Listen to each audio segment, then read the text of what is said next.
eta urtez lan egiten.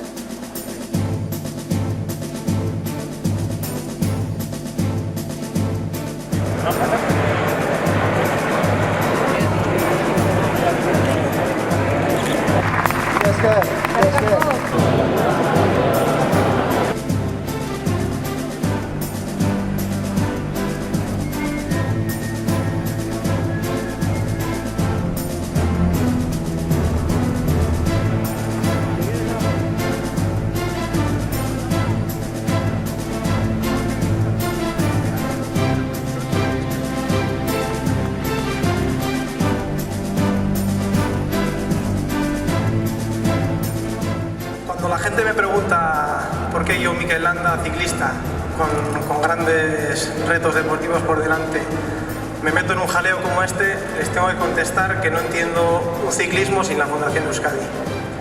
Yo he crecido soñando que era Iván Mayo o Aimar Zubeldia y le atacaba a Lance Armstrong. Otros más veteranos habéis vibrado con Roberto Laiseca en Luz Ardiden. Y otros más jóvenes habéis disfrutado con Iván Antón y Samuel Sánchez peleando una Vuelta a España o ganando una Olimpiada. También he ido al Tour a animar a este equipo. ¿Quién no ha ido al Tour, no? Animar al equipo.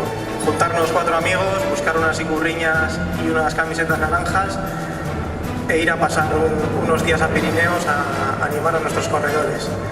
Porque este equipo también es eso, no es solo un ciclista subiendo el Tourmalet, es una afición, es una marea, ¿por qué no decirlo? Una marea naranja. Y no me quiero olvidar de toda esa gente que desinteresadamente trabaja en categorías inferiores y hace de Euskadi una de las mejores o la mejor cantera del mundo.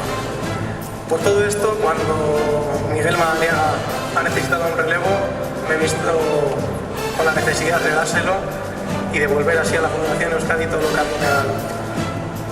No os lo voy a negar, es un gran reto, tengo miedo a no estar a la altura, a defraudar a muchos de los socios que habéis apoyado este proyecto durante tanto tiempo, pero tengo un sueño, y este sueño es volver a ver a la Fundación Euskadi en lo más alto. Eskerrik asko.